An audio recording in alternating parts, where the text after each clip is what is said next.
Well, Ohio State's going to be doing a little bit of looking and trying to find what they're looking for. It's going to be a brand new head coach. They claim that the football coach will not be sought after and hired until the season is over.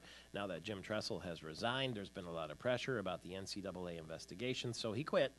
And they're going to have a stand-in coach for the rest of the year, and it's going to be one of the assistants. And they say they're not going to have a national search until after the season. Luke Fickell is his name. Destined to be a footnote in history, maybe so, maybe not. Dr. Greg Landis, an Ohio State University alum, is on the other end of our line. Good morning to you.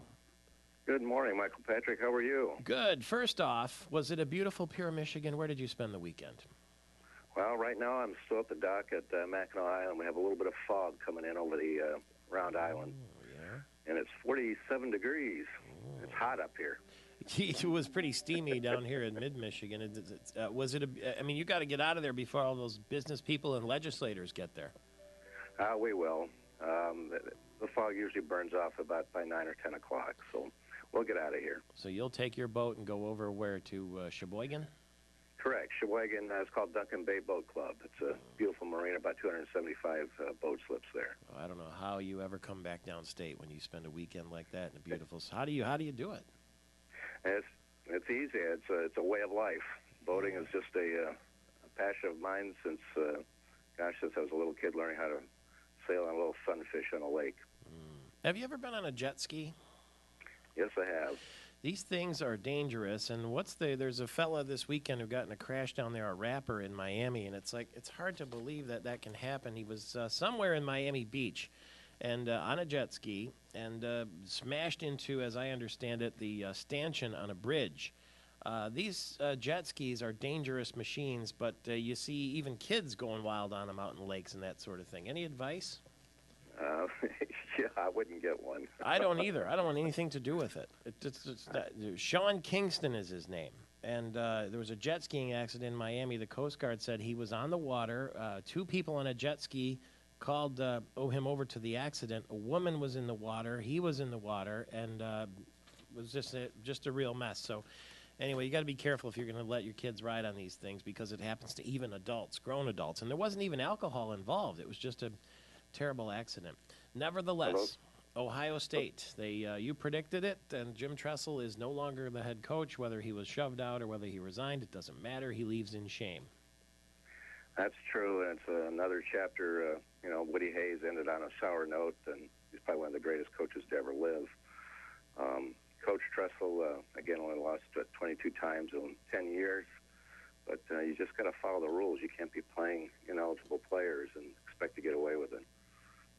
Do you believe Ohio State when they say they're not going to start a search until after the season? They've started searching already. I think so, too. How could you not? You're going to sit there you can't. and let it all fritter away. This is a premier program. This isn't, just another college thing to look for another coach. So they will be looking nationwide. And, Coach D'Antonio comes to my mind. He's another Buckeye product, and they like to stay within the ranks of Ohio State. So we'll see. We will see. And Urban Meyer, Ohio native, is another name that's being mentioned. And then John Gruden, I don't know how seriously he's being thought of. But after all, they may not like it. But and the only way that Mark D'Antonio could stop it would be to come out and say, I'm not leaving Michigan State. But you don't hear that. And maybe it's all premature, but we'll see. And are you happy that Jim Tressel has left your beloved Buckeyes?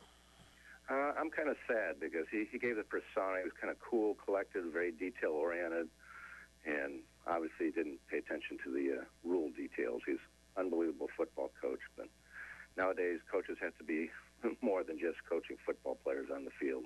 Yeah, it's true, isn't it? Well, thank you very much. Travel safely, and thanks for letting us all sort of live vicariously through you as you sit on your boat at the dock at Mackinac Island with the fog over the Straits of Mackinac. My God, that sounds gorgeous, doesn't it? It is. I appreciate it. Thank you very much. Dr. Greg Landis and his wife, Deborah, living the good life. That place is going to change a lot, though, in the next couple of days, and George Zimmerman knows that for sure. Mackinac Island will suddenly go from being full of school kids and people enjoying themselves to people trying to get a little work done, doing a lot of networking. It's the Detroit Regional Chamber Policy Conference, and George Zimmerman, Vice President of Travel Michigan, Michigan Economic Development Corporation, will be there too. Good morning. Good morning. How are you, Mike Patrick? Good. Looking forward to broadcasting from Grand Hotel, the lobby, as we do for this event. And one of the things that scares me a little bit is now we see that Goldman Sachs is predicting that oil is going to reach $135 a barrel and that gas prices might be $5 a gallon this summer. Have you heard that? You know, I've heard all kinds of things, but I mean, the trend obviously more recently has been down, which has been good. So we're hoping for lower gas prices. That's for sure because it's a negative. A lot of people have been griping about the weather too. Memorial Day weekend was sort of hit and miss. We had a nice Memorial Day, but then we had some wicked storms through the weekend too. Any pulse on what's happening in the tourism industry across the state so far this year? You know, we've really seen actually a good year to start. I mean, certainly through April, hotel occupancy was up 10% over the same period last year, and last year was a very good year for us, a comeback year, really, up $2 billion in visitor spending. So, you know, we see that trend continuing. Now, you know, if gas prices skyrocket, that's another matter, and we'll see how that plays out. But I think there's a lot of pent-up demand for people to travel that didn't travel the last couple of years. There was another case now of a foreign bank executive accused of sexually attacking a New York City hotel maid. Is this something that maybe happened, do you think, more often than we think, or is it just an unusual coincidence? Yeah, I don't really know. That's not something, you know, we ever hear much about here. So Yeah.